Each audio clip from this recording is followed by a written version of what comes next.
Hello, hello, and welcome. I am Carrie Nelson. I am a realtor with West USA Realty. I am based in the Phoenix, Arizona area. I do specialize in the West Valley, Phoenix area, but I do sell all across Phoenix, and I'm actually licensed to sell anywhere in the state of Arizona. So for all of your Arizona real estate needs, buying, selling, renting, investing, I got you. Today, I am going to talk about 5 ways to get your offer accepted in a seller's market. So if you watched my last video, even if you didn't, we are in a seller's market right now. So what that means is there's not very much existing inventory, but there's a lot of buyer demand out there. So the seller does generally have the upper hand when it comes to negotiations. But don't you worry, because as long as you have a realtor who is willing to get a little bit creative and making sure that you are following some of these tips, you're good to go. You're gonna get the house that you want. So tip number 1, act fast.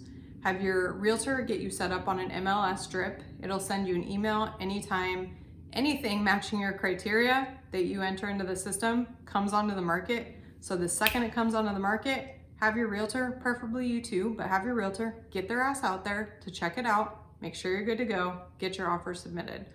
Anything that's under like 300 grand right now is just going super fast. So have your realtor get out there, move, move, move. Number 2, offer your highest and best offer the first time. So something that I see a lot in real estate is people want to feel like they're getting a deal, and I understand that because it is a lot of money that you're spending. But in a seller's market, you don't want to play around. Many of these sellers are getting multiple offers the day that their house goes on the market. So if you see a house that you really, really want, make sure you're submitting your highest and best offer right away. No jacking around. Tip number 3, offer more earnest money. So this amount is negotiable always. Customary is about 1 to 2% of whatever your offer is, but offering more earnest money just shows the seller that you're that much more dedicated. And I do want to put in a little reminder here that sometimes people think, oh, earnest deposit, I won't get that money back.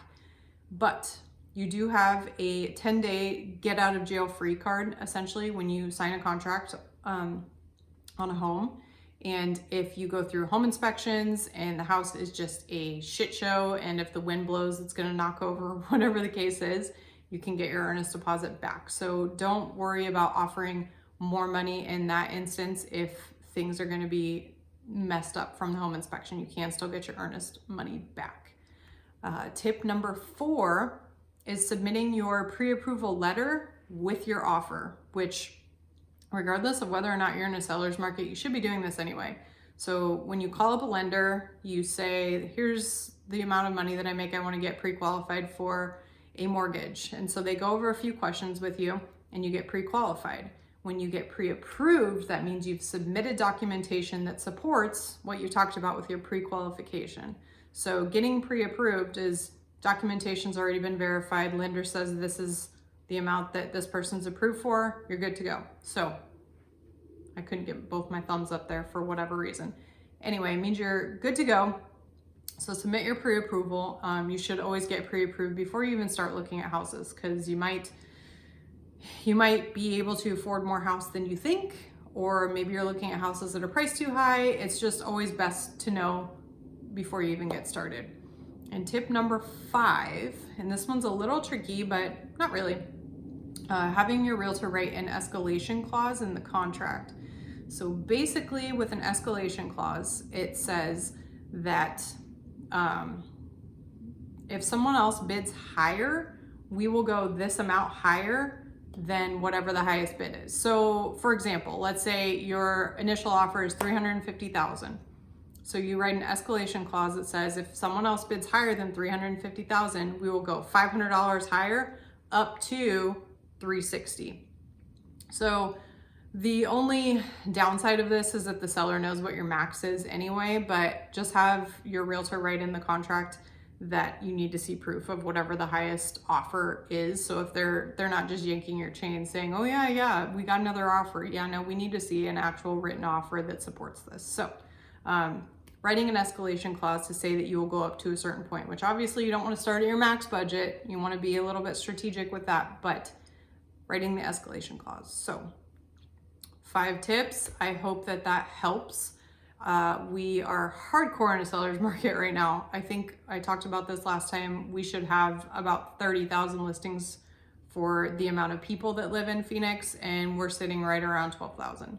There are more houses coming onto the market now. The market's going to heat up from February through May. As soon as school is out, it kind of drops off a little bit for the summer because a lot of people are traveling, it's hot, etc., etc. But market is usually super hot between February and the end of May. So if you're thinking about buying or selling, I'm always happy to assist however I can and answer any questions you might have, refer you to an awesome lender, whatever you need. So feel free to call or text me, message me, comment, whatever's easiest for you. I'll put my phone number here for you to call or text. That is all I have for you this week. So thank you for watching and for supporting me in my video real estate journey. I have been doing lives for a long time, so this is all new to me. I am still learning and growing, so if there's anything that you want me to cover or address, shoot me a message and I would love to answer some questions and bring you some more value this year. So whatever day it is, whatever time it is, I hope you are having an amazing day, and I'm sending you good vibes always. And I might do some finger guns here. Take care, you guys. Don't know what I just did with my hair there, but take care. Bye.